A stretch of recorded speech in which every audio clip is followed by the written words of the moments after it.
उत्तर भारत इन दिनों कड़कड़ाती ठंड और कोहरे की चपेट में है। ऐसे में अब समस्या जो है वो बुजुर्गों को होने लगी है। नसों की न्यूरो की समस्या का में इजाफा देखने को मिल रहा है। ऐसे में हमारे साथ यहाँ पर प्रयागराज के मशहूर न्यूरो सर्जन डॉक्टर प्रकाश खेतान साहब हैं। हम उनसे बातचीत करेंगे कि सर, अभी भी हम देख रहे थे कि जो भीड़ है वो बहुत ज़्यादा इन दिनों बढ़ गई है और सर्दियों में देखा जाता है कि न्यूरो की समस्या बहुत ज़्यादा आ जाती है।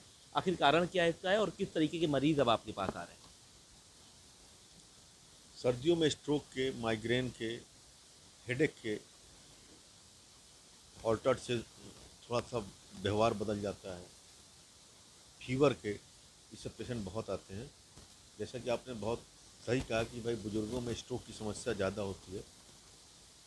ये जब से कोरोना का पोस्ट कोरोना पीरियड चला, उसके बाद अब यंग एज में भी आपको स्ट्रोक के पेशेंट बहुत आ रहे हैं। और ये चीज़ एक शोध में भी पाया गया कि भाई कोरोना वैक्सीन के बाद ये सब चीज़ें हुई हैं। तो अब एज ग्रुप सेकेंड डिकेड में भी आता है, थर्ड डिकेड में भी, मतलब 30 से 40 के बीच में भी आ सकता है, 60 में भी आ सकता है। तो अब कोई उम्र की कोई सीमा नहीं रही स्ट्रोक। रही बात सर्दियों में क्यों आता है, तो सर्दियों में बेसिकली जो धमनियाँ होती हैं उनका कंस्ट्रिक्शन होता है। और सर्दियों में आमतौर पे आदमी की लाइफ स्टाइल भी सेडेंट्री हो जाती है। तो ये सब तमाम कारण है, प्लस इसके कारण करीब 5-6 इसके रिस्क फैक्टर होते हैं स्ट्रोक के। जैसे मरीज कोई हाइपरटेंसिव है, ब्लड प्रेशर हो रखा है उसको, इसका कोलेस्ट्रॉल बढ़ा हुआ है, या वो हेवी सिगरेट स्मोकिंग कर रहा है, या कोई आजकल ड्रग एब्यूज बहुत कॉमन है, बहुत ज़्यादा एडिक्टेड हो रहे हैं कि मैंने इतनी तादाद बढ़ रही है ड्रग एब्यूज की। ड्रग एब्यूज एक समस्या है, हेवी एल्कोहल का अगर कोई ड्रिंक करता है वो है। और कभी कभी ये सब चीज़ें जेनेटिकल भी होती हैं, 1 से 2% केस में जीन्स के द्वारा और जेनेटिक्स में भी होते हैं। तो यही आमतौर पे घूम फिर के घुमा फिरा के मुख्य कारण होते हैं स्ट्रोक के।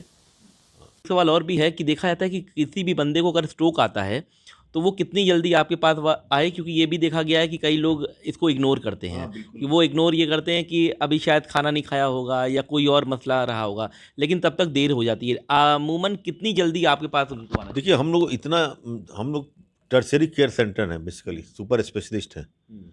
तो जो स्ट्रोक के पेशेंट हैं, एक तो गलती वो खुद करते हैं कि कोई सिम्टम होता है तो उसको इग्नोर करते हैं वो। जैसे हेडेक हो रहा है, या उल्टी हो रही है, या फिर स्लरिंग ऑफ स्पीच हो रही है, या कोई मुंह टेढ़ा हो रहा है, हाथ में कंपन हो रही है, तो वो सोचते हैं ऐसे ही होगा। ठीक है, एक बार ये आप सोच सकते हैं कि ऐसे होगा। लेकिन अगर फिर वो नहीं ठीक हो रहा है तो तुरंत आपको स्पेशलिस्ट डॉक्टर के पास भागना चाहिए। हम लोग देख क्या रहे हैं, आज ट्रेंड क्या फैला हुआ है कि लोग सीधे होम्योपैथ के पास भागते हैं इस एक्यूट केस में, कभी आयुर्वेद के पास भागते हैं, कुछ लोग झोला माने झाड़ फूक कराने जाते हैं, कुछ कुछ लोग झोला छाप डॉक्टर के चक्कर में पड़ जाते हैं, कुछ लोग पेरीफेरी में जो सेंटर खुले हुए हैं उसमें जाके फंस जाते हैं, है ना। तो जबकि आजकल एक विंडो पीरियड होता है 4.5 घंटे का। अगर 4.5 घंटे के अंदर कोई मरीज स्ट्रोक का, इश्यमिक स्ट्रोक का, 2 तरह के स्ट्रोक होते हैं, इश्यमिक और हेमरेजिक। इश्यमिक उसको बोलते हैं जिसमें आपको धमनियाँ सिकुड़ जाती है और ब्लड का सर्कुलेशन नहीं होता, और हेमरेजिक उसको बोलते हैं जिसमें नस फट जाती है। तो अगर इश्यमिक स्ट्रोक का कोई भी पेशेंट 4.5 घंटे के अंदर आपके पास आता है, तो right now you have intravenous thrombolysis therapy. मतलब थ्रोम्बो को हम लिसिस कर सकते हैं, जो थ्रोम्बस बनता है उसको हम लिसिस कर सकते हैं, उसको माने इंजेक्शन देके घुला सकते हैं। जो आजकल जैसे हार्ट अटैक में आता था ना इंजेक्शन, उस तरह उसी का वर्जन हमारे पास आ गया। ये इंजेक्शन से हम उसको घुला सकते हैं। दूसरा, हम ऑपरेशन के द्वारा भी उसकी थ्रोम्बोलेक्टमी कर सकते हैं, थ्रोम्बस को निकाल सकते हैं ऑपरेशन करके, या इम्बोलेक्टमी कर सकते हैं, जो इम्बोलस है उसकी इम्बोलेक्टमी कर सकते हैं। तो शुरू के आवर ना हमारे लिए बहुत इंपॉर्टेंट होता है। और जबकि आजकल हो क्या रहा है कि पेशेंट एकदम 2-3-4 दिन गंवाने के बाद आता है, तो फिर आदमी कुछ करने को रहता नहीं है। मतलब तो अगर ये सिम्टम दिखे तो आप डॉक्टर स्पेशलिस्ट के पास जरूर जाना चाहिए। आपको जो इसका स्पेशलिस्ट डॉक्टर है उसी से आपको इलाज कराना चाहिए, और विंडो पीरियड में जरूर आना चाहिए आपको। विंडो पीरियड का मतलब 4.5 घंटे के अंदर, ताकि वो इंजेक्शन हम यूज कर सकें। ठीक है, मतलब कि 4.5 घंटे के अंदर आपको कभी भी ऐसा कोई भी सिम्टम्स नजर आए तो आप अपने जो स्पेशलिस्ट डॉक्टर हैं उनके पास राय लें, उनसे मशवरा लें, उनको दिखाएं, तभी आपका समाधान हो पाएगा। और भी हम सवाल लेते हैं डॉक्टर साहब से।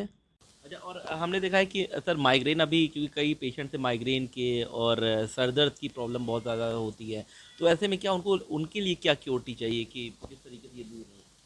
उनको बचाव करना होता है।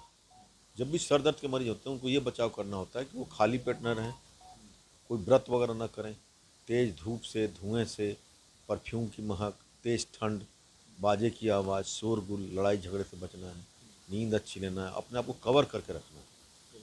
हाँ, जैसे ना आज फेशियल नर्व पैल्सी के बहुत पेशेंट आते हैं सर्दियों में। सर्दी शुरू होती है ना, एक तरफ का जो चेहरा होता है वो तिरछा हो जाता है, इसको हम बेल्स पैल्सी बोलते हैं। आदमी जब पानी पीता है तो एक तरफ से पानी गिरने लगता है, गाल फुला नहीं सकता, वो एक तरफ की आँख बंद नहीं कर सकता। तो ये पेशेंट की समझिए लाइन लग जाती है एकदम से, क्योंकि होता क्या है कि यहाँ से हमारी जो स्टाइलोहाइड फोरामेन होता है, इससे फेशियल नर्व गुजरती है कान से। तो वहीं पे जब ठंड का एक्सपोजर होता है, ठंड का एक एक्सपोजर मेन कारण माना जाता है, इसके अलावा वायरसेज भी होते हैं, उसके कारण फेशियल नर्व पैल्सी के भी बहुत सारे केस आते हैं। सर देख रहे हैं कि पिछले 3 दिनों से लगातार ठंड में इजाफा, और अब की बार ये कहा भी जा रहा है कि रिकॉर्ड तोड़ सर्दी पड़ेगी।